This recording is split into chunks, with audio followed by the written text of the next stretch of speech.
C'est comme ça qu'un homme doit être.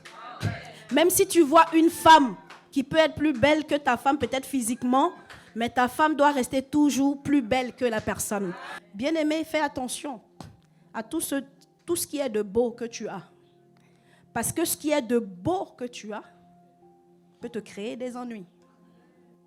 Un homme qui vient demander ton numéro de téléphone, tu sais très bien que tu as déjà quelqu'un. Amen. Mais tu donnes quand même ton numéro de téléphone. Qu'est-ce que cela veut dire? Je veux que les femmes me répondent. Tu sais que tu as quelqu'un déjà. On a demandé ton numéro dehors. Pourquoi tu donnes ton numéro de téléphone? Exactement. Tu as ouvert une porte. Parce qu'il y a des personnes, il y a des femmes qui vont dire « Ah non, c'est juste de l'amitié. » En fait, il n'y a pas d'amitié entre un homme et une femme. Tu as été intègre. Bien aimé, le diable a été quelqu'un d'intègre. Et c'est la raison pour laquelle tout enfant de Dieu, tout chrétien qui décide de marcher dans l'intégrité, il va t'attaquer. Son combat contre les enfants de Dieu, ce n'est pas que tu ne te maries pas ou que tu n'aies pas ceci, que tu n'aies pas les choses matérielles. Le diable ne combat pas ça, ce n'est pas son problème. Puisque lui-même, il en donne à ses partisans. Amen. À tous ceux qui se prosternent devant lui, il leur donne ces choses-là. Je veux dire que la richesse matérielle, tout ce qu'on peut avoir sur la terre, ce n'est pas ça que... Même si les démons, des fois, bloquent nos vies, mais la vraie chose que le diable va combattre dans ta vie, c'est ton intégrité avec Dieu. Mais c'est de la même manière que tous ceux qui avaient jusque-là bloqué ta vie, bientôt vont être saisis d'une grande frayeur.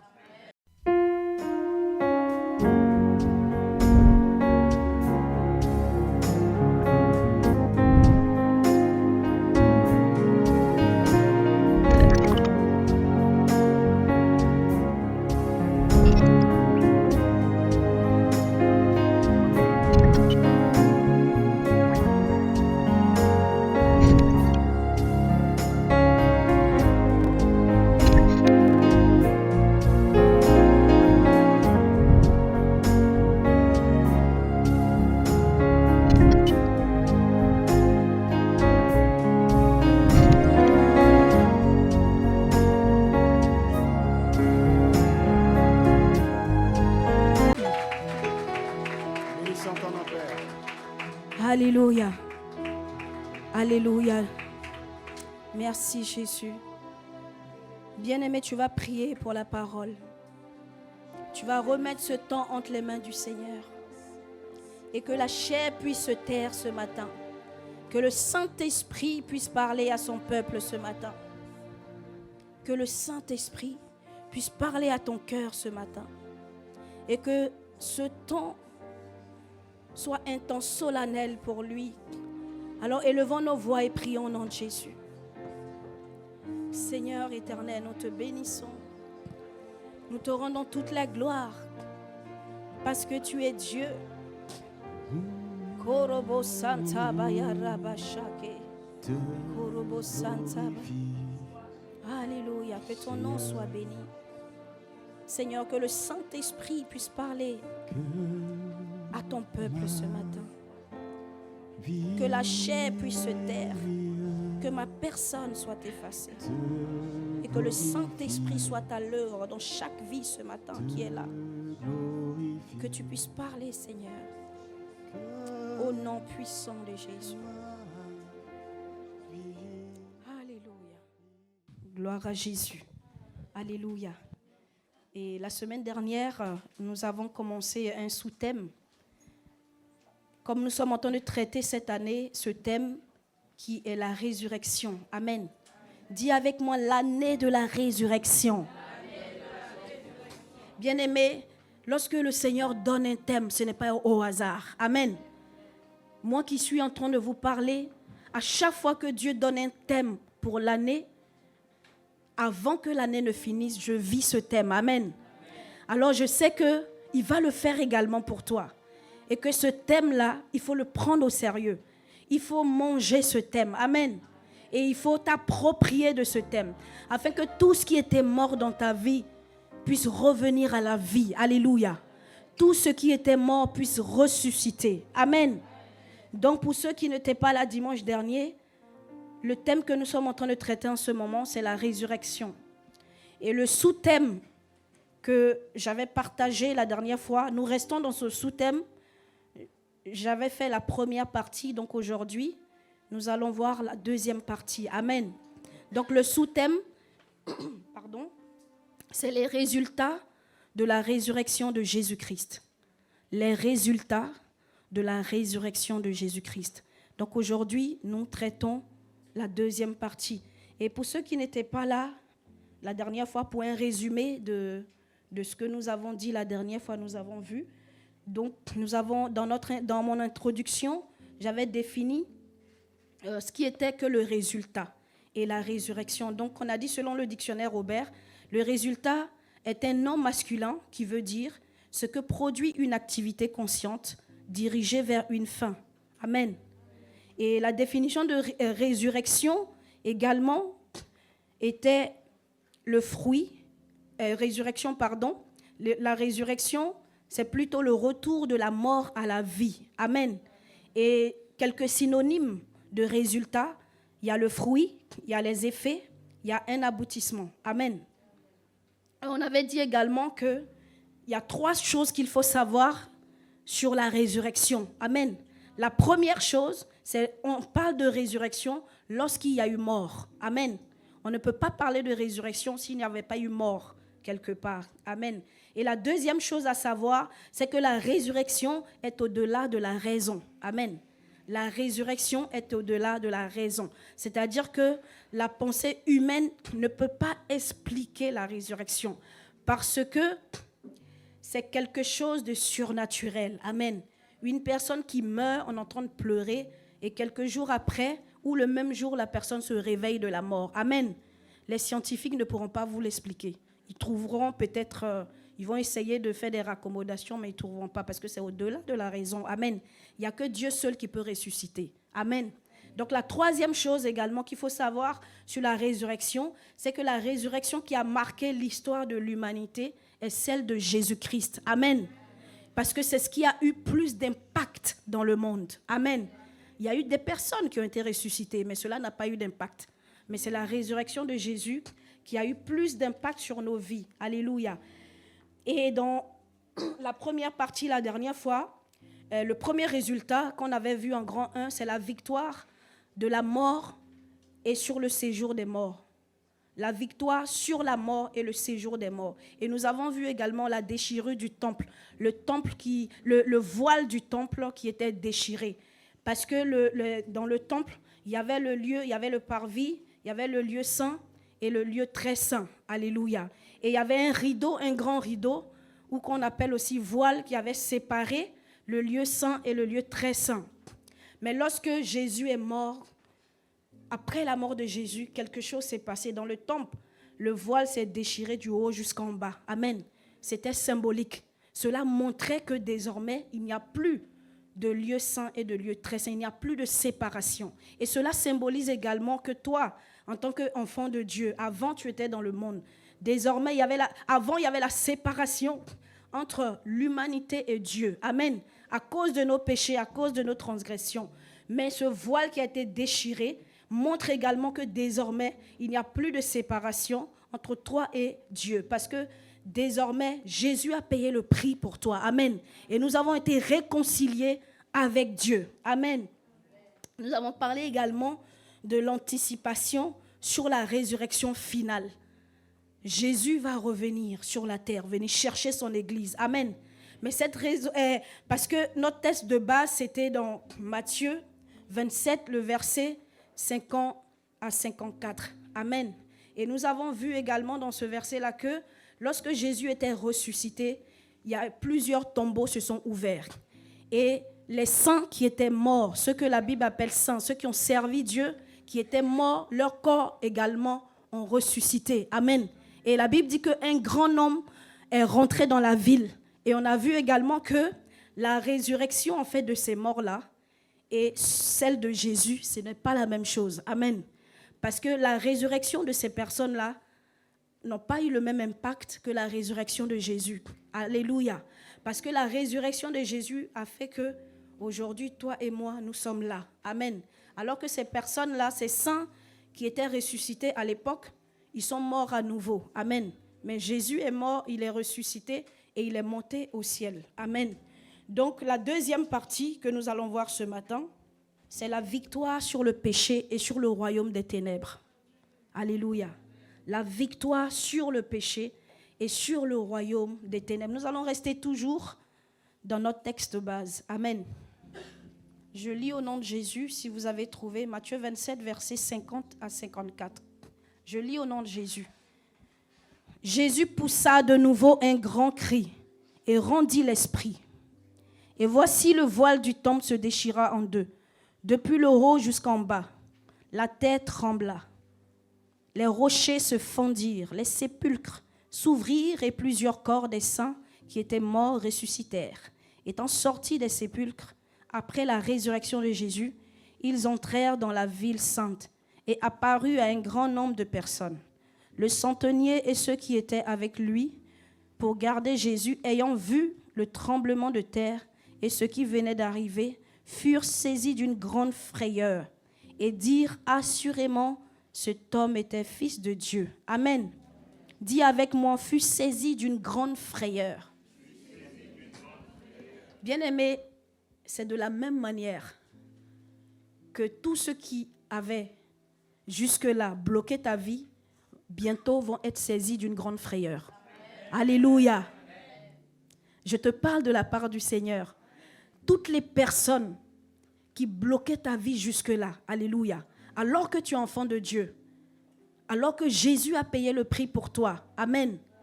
Parce que, bien-aimé, le diable est un personnage qui ne s'avoue jamais vaincu, amen. Pour pouvoir l'affronter, il faut que tu sois plus que lui, amen. Il faut que tu sois plus têtu que le diable, amen. Parce que lui, il ne s'avoue jamais vaincu. Il sait qu'il est déjà vaincu, mais il va t'intimider, il va te prouver qu'il est encore là, amen. Mais j'aimerais t'annoncer ce matin que bientôt, dans le camp de nos ennemis, ils seront saisis d'une grande frayeur. Alléluia.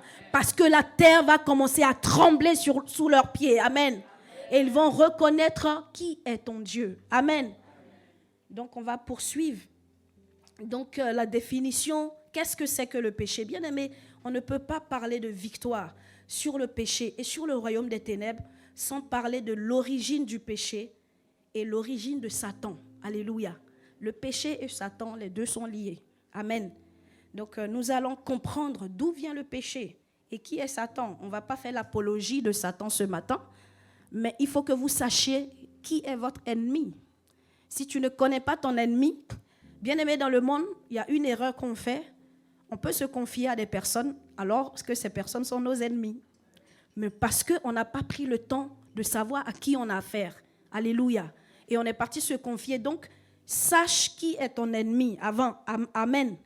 Parce que c'est en sachant qui il est que tu pourras mieux le combattre. Parce que si tu ne le connais pas, tu ne sauras pas quelles sont les stratégies qu'il mettra en place pour t'attaquer. Amen. Donc, il faut le connaître. Amen. Donc, j'utilise toujours le dictionnaire Robert pour définir les mots. Amen. Donc, selon le dictionnaire Robert, le mot péché est un nom masculin qui signifie un acte conscient par lequel on fait ce qui est interdit par la loi divine. Je répète, le péché est un nom masculin qui signifie un acte conscient par lequel on fait ce qui est interdit par la loi divine. Amen. Bien-aimé, un enfant qui n'est pas conscient de ce qu'il fait, lorsqu'il pose des actes pas bien, cela n'est pas appelé péché. Amen. Parce qu'il est inconscient. Parce que là, le péché, c'est un acte conscient. Tu sais au fond de toi que ce que tu entends de faire, ce n'est pas bien, mais tu le fais quand même. Amen. Et synonyme de péché ici, c'est avoir une mauvaise conscience, offenser, transgresser, violer. Amen. Et le péché a été commis dans le jardin d'Éden par Adam et Ève. Les personnes qui ont péché dans le jardin d'Éden. Cependant, celui qui est à l'origine du péché, c'est le serpent ancien. Amen. le diable, appelé autrefois Lucifer avant sa chute. Amen. Donc nous allons lire Genèse 2, versets 18 à 25. Genèse 2.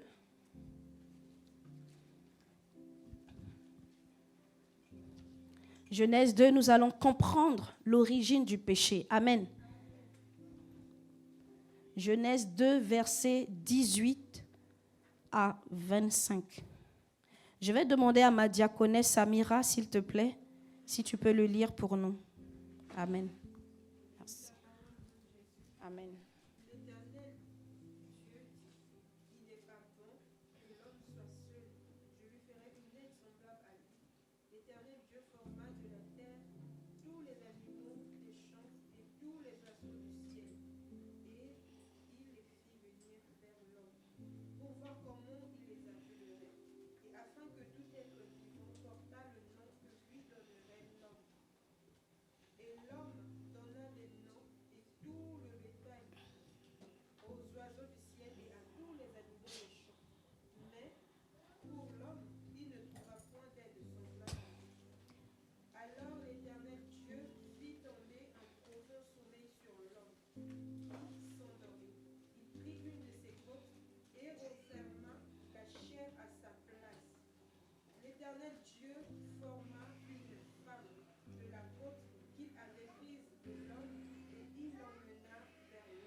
Amen, amen. Merci. Alléluia. Nous allons tout juste après lire le chapitre 3, le verset 1 à 8. Je vais demander à quelqu'un d'autre si... Amen. Verset 1er, le serpent était le plus rusé de tous les animaux des champs que l'Éternel Dieu avait fait. Il dit à la femme, Dieu a-t-il réellement dit, vous ne mangerez pas de tous les arbres du jardin? La femme répondit au serpent, nous mangeons du fruit des arbres du jardin. Mais quant au fruit de l'arbre qui est au milieu du jardin, Dieu a dit, vous n'en mangerez point et vous n'y toucherez point de peur que vous ne mouriez. Alors le serpent dit à la femme, vous ne mourrez point, mais Dieu sait que le jour où vous en mangerez, vos yeux s'ouvriront et que vous serez comme des dieux connaissant le bien et le mal. Verset 6, la femme vit que l'arbre était bon à manger et agréable à la vue et qu'il était précieux pour ouvrir l'intelligence. Elle prit de son fruit et en mangea. Elle en donna aussi à son mari qui était auprès d'elle et il en mangea. Les yeux de l'un et de l'autre s'ouvrirent, ils connurent qu'ils étaient nus et ayant conçu des feuilles de figuier, ils s'en firent des ceintures. Le verset 8 dit, alors, ils entendirent la voix de l'Éternel Dieu qui parcourait le jardin vers le soir, et l'homme et sa femme se cachèrent loin de la face de l'Éternel Dieu, au milieu des des arbres du jardin. Amen. Amen. Amen. Merci pour la lecture. Alléluia. Waouh, waouh, waouh. Amen. Ce qui m'a frappé, vous savez, c'est lorsque Dieu, en fait, a laissé des consignes à Adam et Ève. Amen. C'est comme des parents qui sont là à la maison, qui laissent des consignes à leurs enfants, qui leur dit, n'ouvrez pas la porte à un inconnu. Amen. Restez là dans la maison, n'ouvrez pas la porte. Même si la personne dit, je suis ton oncle, ne lui ouvre pas la porte. Amen. Et maintenant, les enfants étant dans la maison, ils ont dit à papa et maman, oui, on a compris, on ne va pas ouvrir la porte. Et quelqu'un vient, il dit, non, et il vient toquer à la porte et il dit, et les enfants répondent, c'est qui? Il dit, ben, c'est papa qui m'a envoyé. C'est papa qui m'a envoyé pour venir te faire une commission. Et la première fois, en fait, je vous donne l'image de ce qui s'est passé là. Et après, je crois, le premier dit, non, mais on ne peut pas ouvrir, même si papa nous a dit que même s'il disait qu'il vient de la part de papa, on n'ouvre pas la porte. Amen. Et peut-être le frère ou la sœur qui est là dit, non, mais c'est papa qui l'a envoyé, ouvre, on ne sait jamais. Peut-être que papa a eu un problème, ouvre la porte. Et après, il dit, ok, bon, j'ouvre la porte. Et dès qu'ils ouvrent la porte, ce sont des cambrioleurs qui viennent, ils cambriolent toute la maison, ils prennent tout ce qui est dans la maison et ils partent. Et là, c'est le regret. Amen. C'est ce qui s'est passé dans le cas de Adam et Ève. C'est-à-dire que Dieu leur a laissé des consignes qui étaient claires. Il a dit que vous n'en mangerez pas. Bien-aimés, la dernière fois, j'étais en train de vous dire ici que les femmes parlent beaucoup. Amen. Pourquoi le serpent n'est pas allé vers Adam pour lui parler? Amen. Parce que Adam avait eu le temps de rester dans le jardin. Il avait eu cette communion avec Dieu. Je ne sais pas si Ève avait eu la même communion que Adam avait eue avant son arrivée. Amen. Et je disais la dernière fois que parfois les femmes parlent beaucoup. Et le diable savait cela. Amen. Le serpent, celui qui appelait le serpent ancien, il savait qu'il pouvait trouver la faille chez la femme. Amen. Est-ce que Ève avait besoin de répéter ce que Dieu lui avait dit? Elle pouvait juste dire, on ne mangera pas et on ne mangera pas. Et c'est tout. Mais elle a voulu s'expliquer. Amen. Elle a voulu s'expliquer. Et vous voyez, parfois, je vais dire quelque chose en fait qui concerne les femmes. Il y a des femmes des fois qui font cette erreur. Et je pense que l'apôtre, il avait déjà parlé de ça. En fait, un homme qui vient demander ton numéro de téléphone, tu sais très bien que tu as déjà quelqu'un. Amen. Mais tu donnes quand même ton numéro de téléphone. Qu'est-ce que cela veut dire?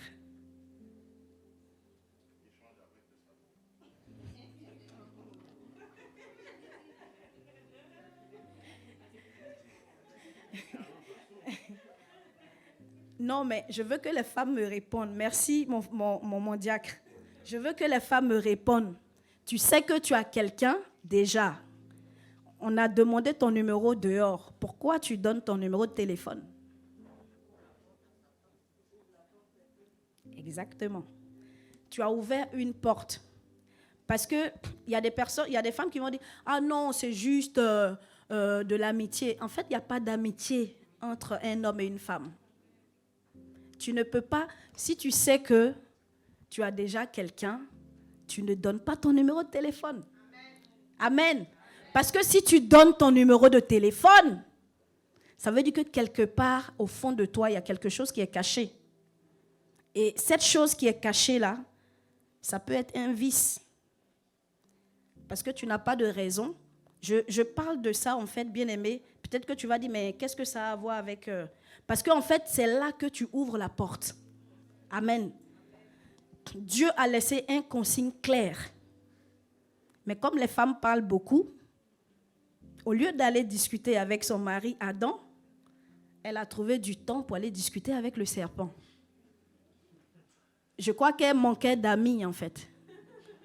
Alors que son mari était là, qui devait être son ami, avec qui elle devait discuter, échanger, elle est partie chercher la causerie, comme on le dit chez nous, avec le diable. Mais en fait, avec le diable, il n'y a pas de causerie qui puisse exister. Parce que quand le diable vient vers toi, il vient avec un objectif. Il ne vient pas pour faire de l'amitié avec toi. Amen. Et Ève n'a pas su. Mais ce qui me fait mal, c'est que dans la suite, on ne va pas tout lire, on ne va pas lire jusqu'à la suite. quand en fait le Seigneur est venu et il a demandé à Adam, mais qu'est-ce que tu as fait? Il a dit, non, mais c'est la femme que tu m'as donnée. Quelle irresponsabilité. Là, en fait, quand, dans notre jargon, on dit quand c'est gâté, on cherche un coupable. Amen. L'homme qui est le responsable de la famille, c'était à lui de veiller sur sa femme. Amen.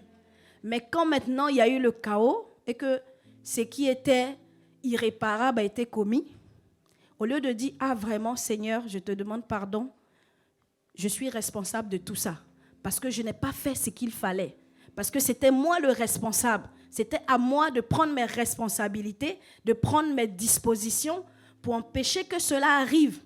Je me pose la question, au moment que le serpent parlait avec Ève, en fait, Adam, il était où? Il était où?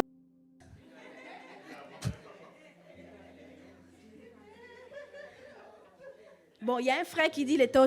Sois béni, mon frère, peut-être. Mais en fait, je me suis posé cette question quand j'ai lu cette partie. Parfois, bien aimé, on lit, on passe vite. Mais en fait, on ne s'arrête pas pour se poser les bonnes questions. Il était où Adam en ce moment-là? Amen. Hein? La Bible déclare au verset 6 qu'elle en donna aussi à son mari qui était auprès d'elle. Donc, il était là. C'est un irresponsable. Amen. Il n'était pas en voyage. Il ne faisait pas la sieste. Il était là. Donc, bien aimé, vous voyez le pouvoir de la femme. La femme a un grand pouvoir entre ses mains. Soit elle décide de faire le mal avec ce pouvoir, soit elle décide de faire le bien. Donc toi, une femme qui est là ce matin, le pouvoir que Dieu t'a donné, qu'est-ce que tu en fais? C'est la question qu'il faut se poser. Je fais quoi de ce pouvoir? Est-ce que ce pouvoir-là, je l'ai et j'ouvre la porte au diable dans ma famille ou je ferme la porte? Amen.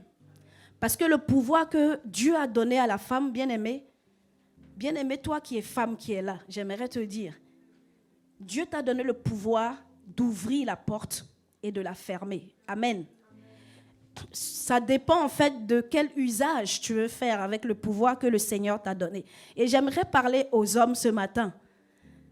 Je veux parler à mes papas, je veux parler à mes grands frères, à mes petits frères, à mes enfants. Amen. Bien-aimé, en tant qu'homme, un homme est le responsable de sa maison. Amen. Si quelque chose arrive, on ne va pas chercher, c'est-à-dire que l'homme, normalement, doit prendre sur lui. Amen. Il doit dire, bon, ce qui s'est passé, c'est vrai, je n'ai pas joué mon rôle. Mais en fait, ce qui se passe souvent, qu'on peut observer, c'est que tout de suite, l'homme va se déresponsabiliser de tout. Je ne parle pas de tous les hommes, hein. Je sais qu'ici, ce n'est pas votre cas. Est-ce qu'on peut acclamer pour les papas?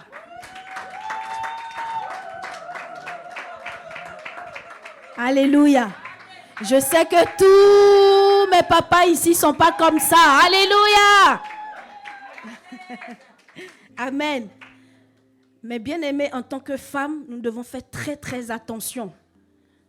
Parce que le diable sait, et il savait, que Ève avait une certaine influence sur Adam. Parce que quand il a vu Ève, qu'est-ce qu'il a dit? Il dit, voici cette fois-ci, l'os de mes os, la chair de ma chair. Il s'est vu lui-même, mais au féminin. Amen. Il s'est vu lui-même, quand il a regardé Ève, il a dit qu'elle me ressemble, elle est comme moi. Parce que bien avant, il y avait plein d'animaux qu'il a nommés. Alléluia. Et je pense que, comme l'apôtre, parfois la Bible dit, il y a eu un casting. Amen. Je pense qu'il y a eu casting aussi des animaux. Amen. Dieu a fait passer la girafe devant lui. Adam a regardé, il dit non, non, non. Elle ne me ressemble pas, la girafe. Il a fait passer la gazelle. Il a dit non, non, non, non, je ne la reconnais pas. Il a fait passer tous les animaux. Il y a eu casting, bien aimé, dans le jardin d'Éden. Et lorsque Adam, Dieu a fait passer maintenant Ève, il a dit ouais, non, ça c'est femme. Amen. L'os de mes os, la chair de ma chair. Alléluia. Bien-aimé, fais attention à tout ce qui est de beau que tu as. Parce que ce qui est de beau que tu as peut te créer des ennuis. Alléluia. Tout ce qui est beau que Dieu te donne, ça peut être n'importe quoi. Alléluia. Si tu ne fais pas attention, ça peut devenir ton Dieu, ça peut devenir ton idole. Et ça peut prendre la place de Dieu dans ta vie. Alléluia. C'est pour ça que nous devons faire très, très attention à tout ce que Dieu nous a donné. Amen. Tout ce que Dieu nous a donné de beau peut être une occasion de chute pour nous. Amen. Adam, il était très content de voir Ève parce que désormais, il avait de la compagnie. Les animaux étaient là, mais il ne pouvait pas passer des bons moments avec les animaux. Mais avec Ève, il pouvait passer du bon temps. C'est pour cela que je pense que Adam a mis plus son esprit, il a passé plus son temps. Parce qu'avant l'arrivée de Ève, Adam passait du temps avec qui? Avec le Seigneur. Amen. Il passait plus de temps. Donc, il avait un centre d'intérêt. Et son centre d'intérêt, c'était avec Dieu. Mais dès que Ève est arrivée, son centre d'intérêt a changé. Maintenant, il passe moins de temps avec Dieu. Il passe plus de temps avec Ève, sa femme. Amen.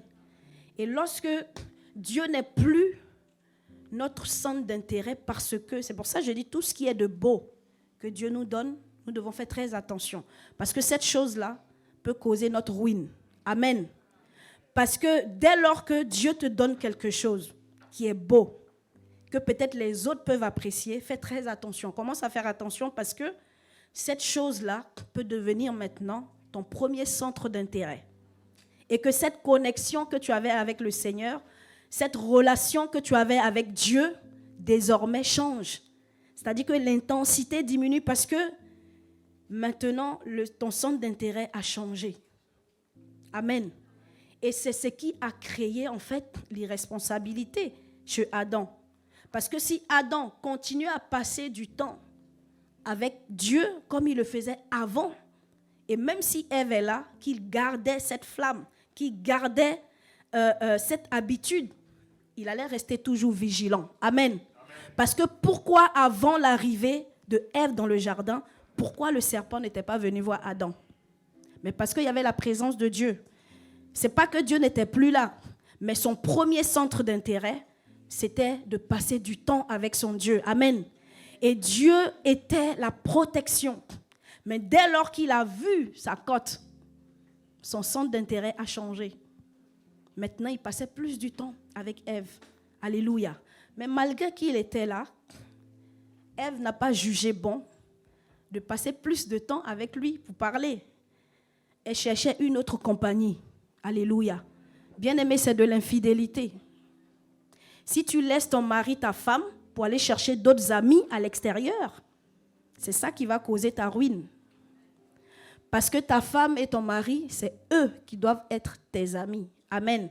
Qui doivent être tes, comme on dit, comme les jeunes disent de nos jours, c'est mon pote, c'est ma pote. Il faut que ta femme soit ta pote. Il faut que ton mari soit ton pote. Parce que quand tu vas vouloir, même, je parle des sœurs qui sont mariées et qui ont d'autres copines, même les copines peuvent t'emmener dans la ruine. Il y a quelqu'un qui me racontait une histoire. Cette semaine, la personne est mariée, la personne est partie au travail. Et c'est un frère. Et le frère disait qu'en fait, à son travail, il y a son collègue de travail qui sait très bien qu'il est marié. Et qui lui dit, ils étaient en pause. Et le frère, il y a le collègue qui dit à son frère, écoute, tu sais, bon, je pense que je vais arrêter de faire des simulations. Il s'agit de monsieur mon mari qui est derrière là-bas.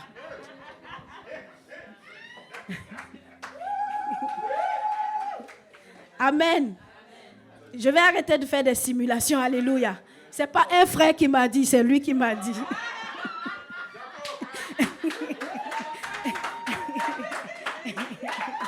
Amen. Qui m'a expliqué. Moi, je vous dis, hein, il ne me cache rien, il me dit tout. Amen. Il me racontait, parce que je suis sa pote. Donc c'est à moi qu'il raconte les choses qu'il vit dans la journée. Amen. Donc il m'a dit qu'il était au travail et à la pause, il y a un de ses collègues qui était là, ils étaient à table. Et puis il a dit, tu sais, il y a une jeune fille ici là, qui travaille avec nous là. Mais je vais te mettre en contact avec elle. Hein. Tu vois pas qu'elle est belle? Donc il dit, mais je l'ai regardée comme ça. Il dit, mais mon ami, c'est quoi ton problème? Il dit, mais tu vois pas que je suis mariée? Il dit, oh oui, même moi, je suis mariée, mais c'est pas grave. Il a dit, moi, je suis pas dans tes bêtises, je suis pas dans ces genres de choses-là, ça m'intéresse pas. J'ai ma femme et ma femme est très belle. Alléluia.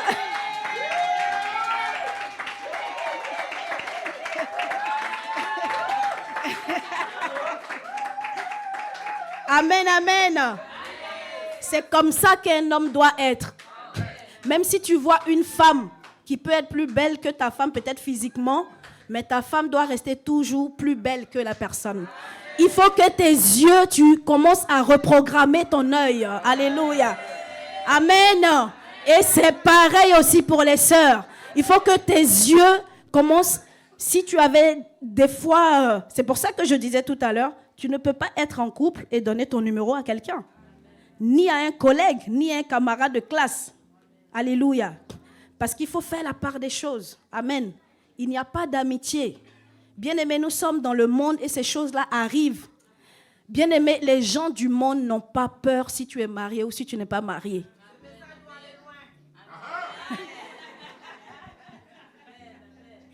Les gens du monde n'ont pas peur de cela. Amen. Même si tu es marié, ils vont avoir le kilo ou l'audace de venir vers toi. Alléluia. Ça m'est arrivé plusieurs fois. Mais je sais qui je suis. Je connais mon identité en Christ. Donc, bien-aimé, tu ne dois pas tituber. Comme l'homme de Dieu disait dans l'enseignement sur le mariage, ne te laisse pas impressionner par un homme. Alléluia. Ne te laisse pas impressionner parce qu'un homme, il a une belle voiture, il a une belle apparence. Ne te laisse pas impressionner par ça. Amen. Ne te laisse pas impressionner. Et comme l'apôtre disait la dernière fois, bien-aimé, quelqu'un qui est intéressé par toi ou qui veut te marier, ce n'est pas un cadeau qu'il t'offre. Non. Il ne faut pas trembler en fait. Amen. Ne tremble pas parce que, je vais me marier. Parce que les femmes, quand elles entendent mariage, elles sont surexcitées. Amen. Il ne faut pas être dans ce... Il faut que tu restes sereine. Amen. Parce que tu sais qui tu es. Tu connais ton identité. Ne te laisse pas impressionner. Parce que on dit souvent, dans notre jargon, tout ce qui brille n'est pas de l'or. Alléluia. Ce n'est pas parce que quelqu'un montre qu'il est hyper riche, il a tout. Bien-aimé, tu ne sais pas d'où sort tout ce qu'il a. Alléluia. Donc, faisons attention. Amen. Donc, comme je disais tout à l'heure, la femme a ouvert la porte au péché.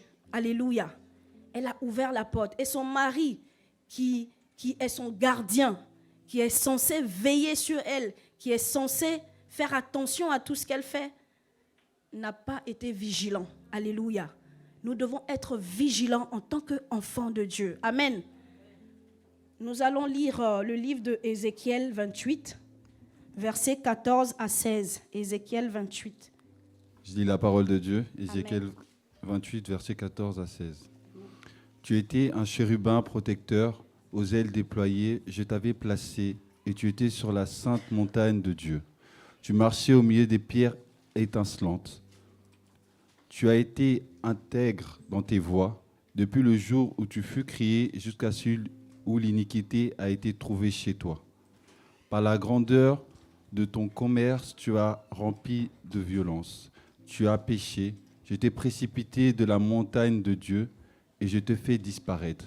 Chérubin protecteur du milieu des pierres étincelantes. Amen. Amen. Bien-aimé, tout à l'heure, je disais que on ne peut pas parler de la victoire sur le péché et sur le royaume des ténèbres sans parler de l'origine du péché et de l'origine de Satan. Alléluia. Nous avons vu tout à l'heure c'est d'où le péché est venu. Amen. Le péché est venu du jardin d'Éden, qui est le serpent ancien qui a induit Ève en erreur et qui a pris est le fruit interdit par le Seigneur et qu'il a donné également à son mari Adam. Amen. Donc ça, c'est l'origine du péché. Maintenant, c'est qui le diable? L'origine du diable. Amen. Comme il est écrit ici, tu étais un chérubin protecteur. Bien aimé, le diable, il travaillait dans le royaume de Dieu. Alléluia. La Bible dit quoi? Il avait des ailes déployées. Amen. Et il dit, je t'avais placé et tu étais sur la sainte montagne de Dieu. Ça veut dire que le diable qui s'appelait avant Lucifer, il occupait un haut poste dans le royaume de Dieu. Amen. Il était sur la montagne sainte de l'Éternel. Et la Bible dit quoi? Il dit, tu as été intègre dans tes voies. Amen. Tu as été intègre. Bien aimé, le diable a été quelqu'un d'intègre. Et c'est la raison pour laquelle tout enfant de Dieu, tout chrétien qui décide de marcher dans l'intégrité, il va t'attaquer. Son combat contre les enfants de Dieu, ce n'est pas que tu ne te maries pas ou que tu n'aies pas ceci, que tu n'aies pas les choses matérielles. Le diable ne combat pas ça, ce n'est pas son problème. Puisque lui-même, il en donne à ses partisans. Amen. À tous ceux qui se prosternent devant lui, il leur donne ces choses-là. Je veux dire que la richesse matérielle, tout ce qu'on peut avoir sur la terre, ce n'est pas ça que... Même si les démons, des fois, bloquent nos vies, mais la vraie chose que le diable va combattre dans ta vie, c'est ton intégrité avec Dieu. Tout ce qu'il pourra faire pour ne pas que tu sois intègre, c'est ce qu'il va faire. Amen. Parce que lui-même était intègre dans ses voies quand il était avec le Seigneur. Amen. Et comme il a été précipité, il combat toutes les personnes qui décident d'être intègres. C'est pourquoi, bien-aimé, toi, tu es intègre. Toi qui es intègre dans les voies de Dieu, je t'encourage encore à devenir plus intègre. Amen. Ce n'est pas facile. Alléluia. Quand tu décides d'être intègre, ce n'est pas facile. Tu vas être très combattu. Mais il ne faut pas te décourager. Amen. Parce que Dieu est l'être intègre par excellence. Amen. Et si tu marches avec Dieu, c'est Dieu qui va le faire dans ta vie. Alléluia. On n'est pas parfait, mais c'est Dieu qui va nous rendre parfaits. Il va nous emmener à la perfection. Amen. Donc, comme je disais tout à l'heure, le diable, en fait, il était le chef d'orchestre dans le royaume de Dieu. Le chef d'orchestre, ce que nous faisons ici, on chante. Alléluia. On conduit la louange. Donc, c'était lui qui était le chef d'orchestre, parce qu'on n'a pas lu plus haut, mais plus haut, c'est bien dit là-dedans. Amen. Donc, il était le chef d'orchestre et qu'est-ce que Dieu dit? Il dit, par la grandeur de ton commerce. Alléluia. Bien aimé, regardez dans le monde. Regardez dans le monde. Les gens qui sont les plus grands chanteurs aujourd'hui, ils ont fait allégeance au diable. Quand on regarde à Hollywood, ceux qui sont à Hollywood, les grandes stars, donc vous voyez, donc le diable est capable de donner des talents aux hommes sur la terre. Surtout ce qui est le domaine de la musique. C'est pour cela que, bien aimé, il y a des églises, vous allez voir, le domaine de la musique est très, très, très attaqué. Parce que le diable maîtrise ce domaine. Parce que c'était lui qui gérait ça dans le royaume de Dieu. Amen. Et donc, il maîtrise. Quelqu'un qui dit à Jésus, Jésus qui est Dieu, il lui dit, viens, prosterne-toi et je te donnerai tous ces royaumes, car cela m'a été donné. Mais comment il a eu cela? Lorsque Adam et Ève avaient péché, c'était une manière de lui donner. Il a pris légalement, il n'a pas pris ça illégalement. Alléluia. Et il dit, je donne à qui je veux. Et Dieu respecte les choses, l'ordre des choses. Amen. Si le diable a eu ces choses légalement, Dieu ne peut pas lui arracher. Alléluia. Mais ces choses lui ont été arrachées. Pourquoi? Parce que Jésus est venu mourir à la croix.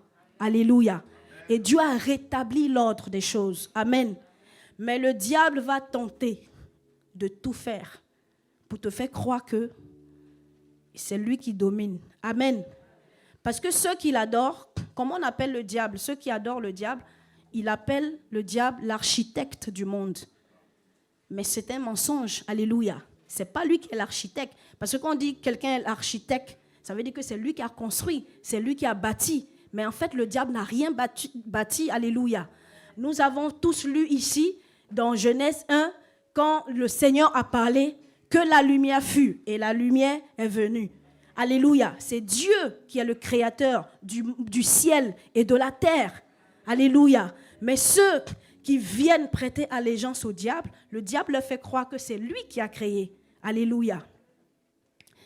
Bien-aimés, on ne peut pas parler de victoire s'il n'y a pas eu de bataille. Alléluia. Il y a eu bataille dans le ciel. Alléluia. Et dans le jardin d'Éden également, c'était une forme de bataille. Alléluia. Parce qu'il y avait la race humaine et il y avait le diable.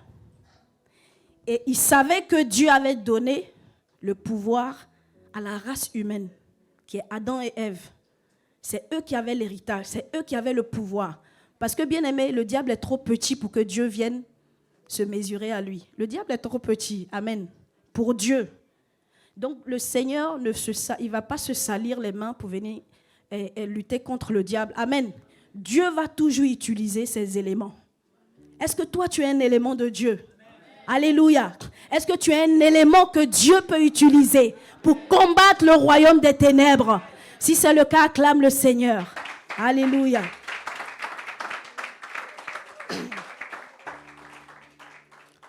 Alléluia. Donc le combat entre la race du diable et celle de Dieu a commencé depuis le jardin d'Éden à travers le serpent, Adam et Ève. Le diable est parvenu à ses fins en prenant l'autorité et le pouvoir que Dieu avait remis entre les mains d'Adam et Ève, qui ont brillé par un échec vis-à-vis de la mission que Dieu leur avait confiée. Alléluia. Adam et Ève, malheureusement, ont échoué. Dieu leur avait donné des consignes claires. Mais dès lors qu'ils avaient fait ça, ils ont échoué. Alléluia. Mais bien aimés, Adam et Ève ne sont pas comme le diable. Adam et Ève ont péché dans le jardin. Et le diable, d'un autre côté, il a péché dans le ciel. Bien aimés, les anges n'ont pas la grâce que nous, les êtres humains, on a. Nous, les êtres humains, quand on pêche, parce que Jésus est mort à la croix, il est ressuscité, on a aujourd'hui cette assurance. Alléluia. Que lorsque tu confesses tes péchés, il est juste et fidèle pour nous pardonner et pour nous purifier de toute iniquité. Alléluia. Malgré que Adam et Ève avaient péché, mais Dieu a ramené un second Adam qui est Jésus. Alléluia. Alors que le diable, lorsqu'il avait péché, il a été précipité. Parce que les anges n'ont pas cette grâce. Amen. Parce que lorsqu'un ange a péché, c'est terminé. Il n'y a pas de pardon, il n'y a pas de rédemption. C'est pour cela que lui, qui était le chérubin protecteur, qui marchait au milieu des pierres étincelantes, a été projeté. Il a été projeté par terre. Mais la Bible dit quoi? Malheur à la terre, car le diable est venu avec une grande colère. Alléluia. Malheur à la terre. Mais bien aimé, j'aimerais te dire ce matin que bonheur à toi, parce que Jésus-Christ est mort à la croix. Alléluia. Pour te donner la victoire sur le péché et sur le monde des ténèbres. Alléluia. Il y a un livre que j'ai lu il n'y a pas longtemps. C'est un livre, le titre du livre, c'est Le combat spirituel. Et le pasteur, l'auteur en fait de ce livre, c'est un pasteur, il s'appelle Jérémie Potin. Alléluia. C'est un Français, bon, il est réunionnais. Et en fait, dans son livre, il a dit ceci. Il dit qu'en effet, Satan et son armée mènent une offensive rusée et méthodique contre les enfants de Dieu afin d'obscurcir les vérités libératrices des Écritures. Je répète. En effet, Satan et son armée mènent une offensive rusée et méthodique. Bien aimé, le diable est très bien organisé. La Bible dit quoi? Il est très rusé. Bien aimé, quelqu'un qui est rusé peut venir comme ça dans ta vie t'attaquer, mais tu ne sauras pas que c'est lui. C'est ça une caractéristique de la ruse. C'est-à-dire qu'il va te faire croire ce qui n'est pas vrai. Et tu vas y croire. C'est ça qui s'est passé dans le jardin d'Éden. Il a dit, Dieu a-t-il réellement dit? Mais en fait, Dieu l'avait dit. Il a dit, c'est-à-dire qu'il a remis en question ce que Dieu avait dit. Dieu avait déjà dit, Dieu était clair. Amen. Comme je disais tout à l'heure, bien aimé, les hommes ne parlent pas beaucoup, mais les femmes sont plus dans les détails. C'est comme Ève a décidé d'être dans les détails, c'est là qu'elle s'est fait avoir par le diable. Bien aimé, il y a des choses, il ne faut pas être dans les détails. Alléluia. Il ne faut pas t'attarder sur les détails. Parce qu'à force de vouloir connaître les détails, ça va t'emmener quelque part que tu ne pourras pas maîtriser. Amen. Et il dit, Dieu a-t-il réellement dit? Il a dit quoi? Jérémie Potin, il dit, une offensive rusée et méthodique. C'est une méthode qu'il a utilisée pour venir atteindre son objectif. Et son objectif a été atteint. Bien-aimé,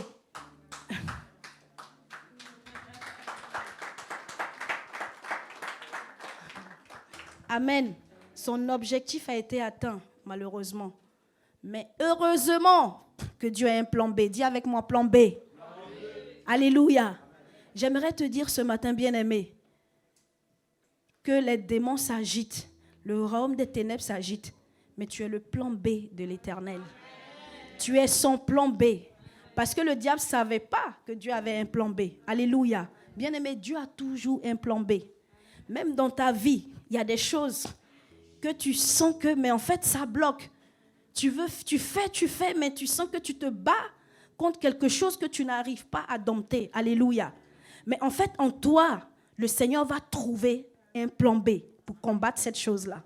Alléluia. Et c'est comme ça que le Seigneur agit. Le diable est méthodique. Le diable est très rusé. Mais Dieu est le plus puissant. Alléluia. Devant la ruse du diable, devant les méthodes du diable, Dieu a toujours un plan B pour contrecarrer. Alléluia. Nous allons lire Luc 4, versets 5 à 8. Je lis au nom de Jésus. Le diable, l'ayant élevé, lui montra en un instant tous les royaumes de la terre et lui dit, « Je te donnerai toute cette puissance et la gloire de ces royaumes, car elle m'a été donnée et je la donne à qui je veux. Si donc tu te prosternes devant moi, elle sera toute à toi. » Jésus lui répondit, « Retire-toi, Satan, retire-toi de moi, Satan, car il est écrit, tu adoreras le Seigneur, ton Dieu, et tu le serviras lui seul. » Amen. Tu adoreras ton Dieu et tu le serviras lui seul. Alléluia. Bien-aimé, comme je disais tout à l'heure, le diable a osé élever. Il a dit quoi? C'est le diable, hein? On a bien lu. Le diable l'ayant élevé. Alléluia. Bien-aimé, c'est très important. Le diable a élevé. Mais comment cela est possible? Jésus qui est Dieu. Comment le diable peut l'élever? Donc, bien-aimé, vous voyez, nous ne devons pas mépriser les desseins du diable. Alléluia. Parce que le diable, il a un pouvoir. Hein? Il a un pouvoir. Alléluia. Et ce pouvoir lui a été donné depuis. Parce que c'est Dieu qui l'a créé. Amen. C'est Dieu qui a créé la créature du diable. C'est Dieu qui l'a créé. Et la Bible déclare que Dieu ne se répand pas de ses dons. La puissance que Dieu a mis dans le diable, même si le diable a péché, qu'il a été chuté en bas, Dieu ne va plus reprendre en fait la puissance que Satan a eue auprès du Seigneur. Donc quand il descend sur la terre, il descend avec toute cette puissance. Alléluia. Et toi et moi, si Jésus n'est pas là, bien-aimé, on ne peut pas devant le diable. Alléluia. Quand le diable vient t'attaquer, Jésus vient, il se met devant. Alléluia. Et parce que lui, il ne peut pas supporter en fait la puissance de Jésus. Il ne peut pas rester dans la présence de Dieu. Alléluia. Mais il dit, le diable l'ayant élevé, élevé qui? Jésus. Bien aimé, c'est pour dire que le diable aussi, il élève. Alléluia. Tout à l'heure, j'ai parlé de... Mais c'est le diable qui l'a élevé à ce niveau-là. Amen. Donc le diable fait aussi des choses. C'est pour cela que, bien aimé, il y a des choses dans la vie. C'est pas ça, en fait, qui montre que tu es enfant de Dieu. Je veux dire que c'est-à-dire que les biens matériels sur la terre, c'est bien. Parce que Dieu nous donne ces choses-là pour qu'on puisse vivre notre vie chrétienne sans vraiment... parce que, vous savez, quand quelqu'un vit aussi certains quelqu'un a un niveau d'épreuve, en fait, il peut se laisser corrompre à un moment. Donc Dieu, dans sa bonté, nous bénit, nous donne ce qu'il faut, il nous donne un travail, ou soit il nous donne l'intelligence pour créer des entreprises, créer des choses. Mais tout ça, en fait, c'est pour nous aider à marcher dans notre vie chrétienne. Parce que quand quelqu'un vit constamment dans le manque, cela peut le pousser aussi à aller faire des choses pas bien. Amen. Donc le Seigneur s'assure que mon enfant, mon fils, ma fille, ne va pas manquer de telle chose, telle chose. C'est pour cela que Dieu nous bénit. Alléluia. Mais en fait, il faut que nous comprenions que ce n'est pas ça que Dieu mesure, qui montre que tu es enfant de Dieu. Parce qu'en fait, ceux qui ne connaissent pas Jésus ont des choses plus que parfois les enfants de Dieu. Alléluia. Parce que quand Jésus est venu, qui est-ce qu'il a choisi pour être ses disciples? La majorité des disciples de Jésus, ce n'étaient pas des hauts placés dans la société de l'époque. Amen. Ce n'étaient pas des personnes... parce que pour que Dieu se glorifie, il ne faudrait pas qu'il y ait quelque chose dans ta vie qui puisse faire que toi-même, tu vas te glorifier et tu vas dire que c'est à cause de telle chose-là que je suis arrivé à telle position. Non. Donc si Dieu voit qu'il y a quelque chose dans ta vie que toi, tu peux utiliser pour te glorifier, mais où est la gloire que Dieu tire dans ça, en fait? Donc, à un moment, il y a des personnes que Dieu appelle, des personnes riches que Dieu appelle, qui sont serviteurs de Dieu, des personnes déjà riches. Je parle de richesse financière matérielle. Dieu les appelle. Alléluia. Parce qu'il a dit qu'il est difficile pour un riche d'entrer dans le... C'est comme que même il est plus facile pour un chameau de rentrer dans une aiguille. Amen. Normalement, le chameau, il ne peut pas rentrer dans un trou. C'est quasiment impossible. Mais il a dit, ce qui est impossible aux hommes est possible à Dieu. Donc, Dieu est capable, alléluia, de ramener quelqu'un qui est riche à lui et que cette personne peut rester intègre. Ce n'est pas par ses propres richesses qu'il peut rester intègre, mais c'est par Dieu lui-même, par sa puissance, qui peut garder cette personne dans l'intégrité. Parce que, bien aimé, les gens du monde, comme vous voyez, quand les personnes ont l'argent, il y a toujours l'esprit d'orgueil. Parce que la Bible déclare que le monde entier est sous la puissance du malin. Même s'il voulait être humble, mais parce qu'il est sous la puissance du malin, il ne peut pas être humble de lui-même. Amen. Il faut que ce soit Dieu qui fasse cela. Alléluia. Cela est possible, mais ce que j'aimerais dire, c'est que la richesse financière et matérielle n'est pas la chose que Dieu mesure. Ou bien ce n'est pas ça, en fait, qui va prouver que tu es vraiment enfant de Dieu. Il y a des enfants de Dieu qui n'ont pas les moyens, mais c'est des personnes qui sont remplies de la puissance de Dieu. Il y a des personnes qui marchent, tu peux le voir, par exemple, en Afrique, la personne marche à pied. Tu vas le sous-estimer. Alléluia. Tu vas le mépriser. Mais tu ne sais pas ce que Dieu a mis en cette personne. Alléluia. C'est pourquoi je demande aux femmes d'avoir l'œil spirituel. Alléluia. Il ne faut pas voir parce que quelqu'un a trop de moyens, tu vas croire que... Parce que, à un moment donné, quand tu seras avec cette personne, tu vas te dire que tu as de la sécurité. Alléluia. Bien aimé, ce n'est pas une sécurité. Parce qu'à tout moment, toutes ces choses-là, la personne peut les perdre. Il faut rechercher ce qu'il y a à l'intérieur d'une personne, ce que Dieu est capable de faire dans la vie d'une personne. Alléluia. Tu peux voir aujourd'hui que la personne n'a rien, mais tu ne sais pas. C'est quoi Dieu peut faire avec cette personne? Alléluia. Si c'est en Dieu que tu as mis ta confiance, bien-aimé, tu n'as pas idée de ce que le Seigneur peut faire en une fraction de seconde. Changer le cours de la vie d'une personne. Tu n'as pas idée, alléluia. Cela ne veut pas dire que quelqu'un qui a les moyens ne peut pas être bon chrétien. Non. Dieu aussi peut juger bon de te bénir. Alléluia. En ramenant quelqu'un qui a déjà tout ce qu'il faut pour pouvoir, Dieu aussi peut, mais il faut chercher, il faut rechercher la volonté de Dieu dans toutes choses. Amen. Donc ce que je veux dire ce matin, c'est que bien aimé, ici on nous dit le diable ayant élevé. Donc le diable élève aussi. Alléluia. Dieu élève, mais le diable élève aussi. Donc c'est pour dire que la chose la plus importante, bien aimé, qu'il faut rechercher, c'est ta relation avec le Seigneur. Alléluia. Il faut mettre plus le curseur sur cela. Et c'est le Seigneur qui donne toutes choses après. Il donne par-dessus tout. Alléluia. Mais les choses matérielles ne viennent pas avant. Ce pourquoi le Seigneur est mort, c'est pour que tu aies la vie éternelle. Parce que tu peux avoir toutes ces richesses et aujourd'hui, si Jésus revient, que tu ne marches pas dans les voies de Dieu, tu ne partiras pas. Alléluia. Pour ceux qui étaient à la veillée ici, sur l'évangélisation, nous avons vu beaucoup de choses super intéressantes. Alléluia. Et aussi, j'aimerais aussi dire quelque chose, bien-aimé, parce que je parlais tout à l'heure de combat spirituel. Alléluia. Le combat spirituel, bien-aimé, c'est quelque chose de comment on dit ça? Comment je peux dire ça? Le combat spirituel, c'est quelque chose de complexe. Alléluia. Tout le monde ne peut pas rentrer dans le combat spirituel. C'est vrai que Jésus a payé le prix, mais quand tu n'es pas prêt, il ne faut pas t'amuser. Alléluia. Parce que tu peux y laisser ta vie. Amen. Je vais vous raconter l'histoire de 3 frères en Afrique qui, en fait, ils devaient prier pour quelqu'un pour la délivrance d'une personne. Et la personne avait beaucoup d'esprit. Alléluia. Et ces trois serviteurs-là, c'est des jeunes serviteurs. Donc, ils ont pris des jours de jeûne avant, les 3.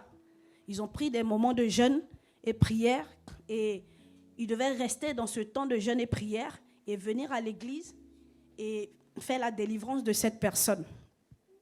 Donc, ce qui s'est passé, c'est que parmi les 3 serviteurs de Dieu, il y a un qui a respecté en fait le jeûne, qui est resté intègre. Maintenant, les 2 autres, il y a quelque chose qui s'est passé. Alléluia. Je crois que c'était à un jour de la délivrance de la personne. Et à un moment donné, ils avaient tellement faim. Ils n'avaient plus de force. Entre-temps, ils devaient se donner rendez-vous pour aller prier. Donc, eux, qu'est-ce qu'ils ont fait? En fait, ça s'est passé en Côte d'Ivoire. En fait, il y a des restaurants où on vend du placali. Bon, ceux qui connaissent, on appelle ça les placalidromes. Amen. Donc, en fait, les 2 frères se sont cachés et ils sont allés manger le placali là-bas. Ils ont bu et ils ont fait comme si de rien n'était.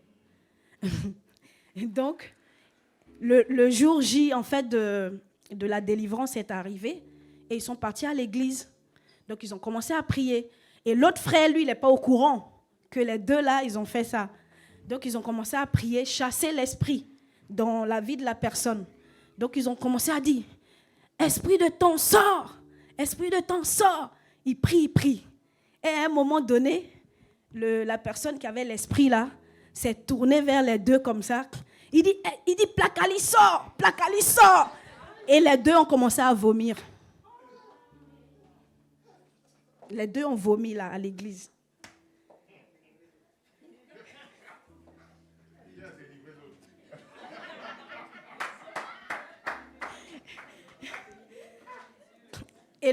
Et tout ce qu'ils ont mangé, c'est sorti. Et donc le frère était là, il ne savait pas quoi faire, l'autre frère. Il dit, mais ils ont dû interrompre en fait la prière. Il dit, mais qu'est-ce qui se passe? Et là, ils se sont confessés. Ils ont dit, en fait, on demande pardon au Seigneur parce que hier, on s'est caché pour aller manger le placali. Donc, c'est comme ça qu'il a dit, mais vous jouez avec les esprits, mais vous jouez avec les esprits. Et bien aimé, c'est pour nous dire que quand on n'est pas prêt, il ne faut pas imposer les mains à tout le monde pour chasser les démons. Alléluia. Parce que les mêmes démons-là, ils peuvent revenir contre toi. Et si tu n'es pas prêt, ils peuvent t'anéantir. Amen. Donc, le message tire à sa fin. Je vais lire Colossiens 2, versets 13 à 15. Je vais lire dans la version du semeur. Amen. Dans la version du semeur. Et vous qui étiez morts à cause de vos fautes, et parce que vous étiez des incirconcis, des païens, Dieu vous a donné la vie avec le Christ. Il nous a pardonné toutes nos offenses, car il a annulé l'acte qui établissait nos manquements à l'égard des commandements. Oui, il l'a effacé, le clouant sur la croix. Là, il a désarmé toute autorité, tout pouvoir, les donnant publiquement en spectacle. quand il les a traînés dans son cortège triomphal après sa victoire à la croix. Alléluia. Jésus a vaincu le péché et il a vaincu le royaume de Satan. Alléluia. Je vais appeler ici Jededia. Est-ce qu'il est là, Jededia? Tu peux venir, s'il te plaît. Je vais appeler Joy. Amen. On va faire une petite illustration, alléluia, pour terminer par là. Je vais appeler aussi le frère Henri. Mettez-vous là. Amen. Eux, ce sont mes coéquipiers. Amen. Donc, le passage que nous venons de lire, donc c'est Jean 6, verset 44, la version Darby. Il dit, nul ne peut venir à moi, à moins que le Père qui m'a envoyé ne le tire. Et moi, je le ressusciterai au dernier jour. Amen. Il dit, nul ne peut venir à moi, nul ne peut venir au Père si le Père dans d'autres versions, il dit, si le Père ne l'attire. Mais j'aime cette version, il dit, si le Père ne le tire, c'est-à-dire qu'on te tire de quelque part. Amen.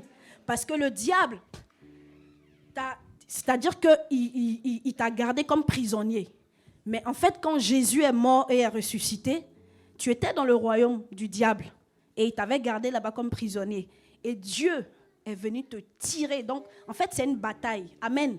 Donc, c'est avec la force qui t'a tiré de là. Alléluia. Pour te ramener dans son royaume. Donc, c'est cette illustration que mes bien-aimés vont faire. Alléluia. Tu n'es pas le diable. C'est juste une illustration. Amen. Donc lui, il représente le royaume des ténèbres. Lui, c'est l'enfant de Dieu. Mais avant la mort de Jésus et sa résurrection, il était prisonnier du diable. Amen. Et lui, c'est l'ange que Dieu a envoyé pour le tirer en fait de là. Amen. Donc, toi, tu es avec lui, prends-le, essaye de le tirer.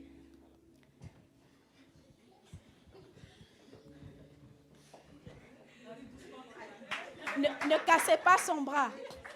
Alléluia. Prends-le et ramène-le. Amen. Et donc, le premier ange que Dieu a envoyé n'a pas pu le tirer. Alléluia.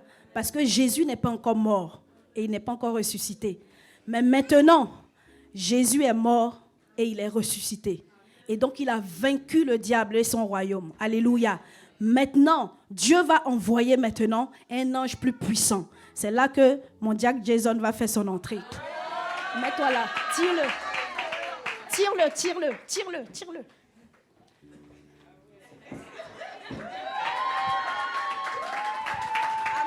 Amen. Est-ce qu'on peut acclamer le Seigneur? Alléluia. Donc, c'est ce que le Seigneur a fait pour toi. Alléluia.